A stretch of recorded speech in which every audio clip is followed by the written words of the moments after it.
Chapter 1.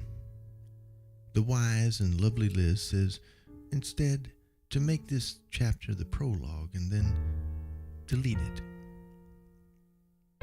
The Solipsists. One's angry speculations, the obvious child, the power of focusing on all that is relevant. Everything is relevant.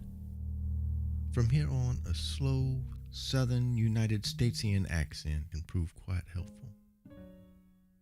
Here's the situation. There's only one thing absolutely provable in this lonesome universe, and that is one's own consciousness. I think, therefore I am. Otherwise, of course, what's doing the thinking? What indeed? Sadly, it follows from any evidence that one can muster that in all likelihood, nobody else is even around.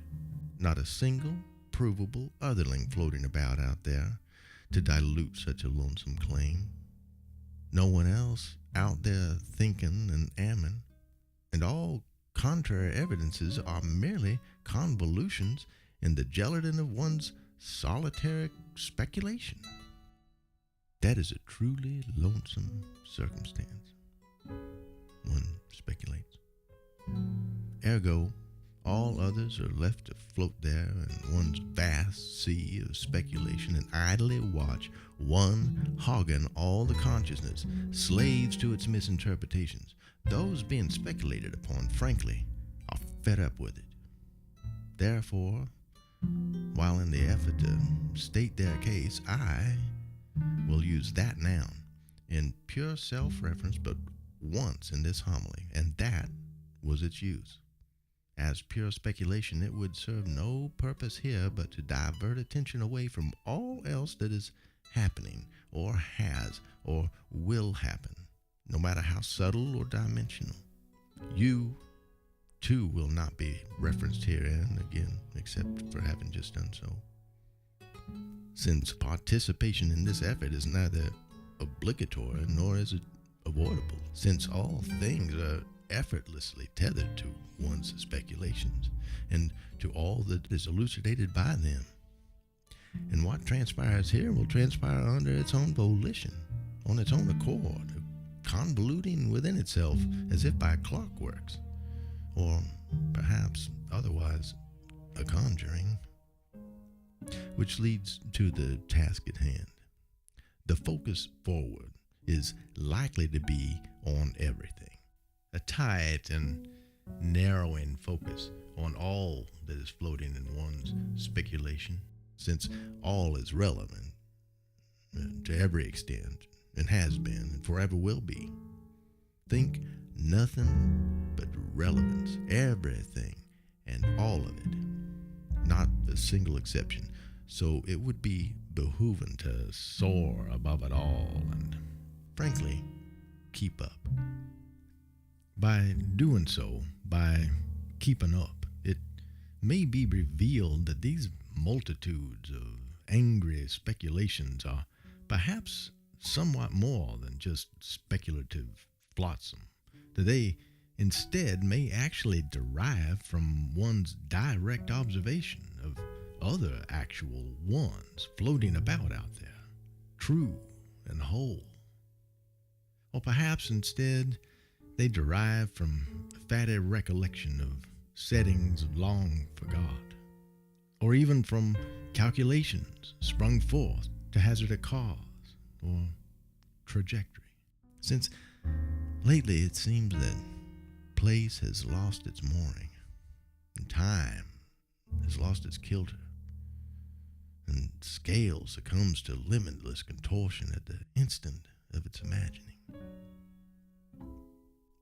Though thoroughly grounded in settled speculation, all this may prove disorienting, especially to the boy, given his myriad disabilities. But apologies likely shall not be forthcoming, as no locus of sentience, no obviously sentient one, has volunteered itself as one from which an apology could spring. That is, except by proxy, through the abundance of self-authorized and feuding intermediaries providing their own faith-laden speculations. But by now, what must seem supremely obvious, there is the child, who, it would follow, must either be the one or be counted among one's speculations, which are preposterous notions given all the relevant evidences against.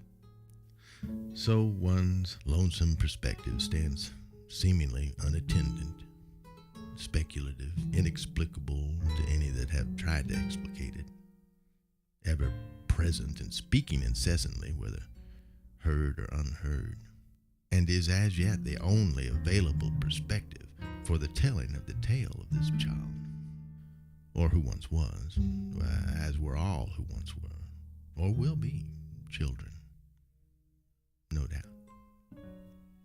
This child was speculated to have had a vague beginning at the precise middle of things, at their very focus, around which all else seemed to pivot in exquisite accordance with wildly ornate and difficult to fathom algorithms, and had surely been pivoting since any time before, and thus will be likely pivoting forever after, in one convolution or another. That fact, that pivoting and its ornate permanence at its present position smack dab in the middle of the infinite continuum, is in all likelihood a certainty, and most will admit that certainties have proven very difficult to come by, so it is probably well advised to hold on to that one. But enough with pivots and speculations and certainties and all the confusion they muster. Now on to the clarion specifics of this child's onerously vague beginnings.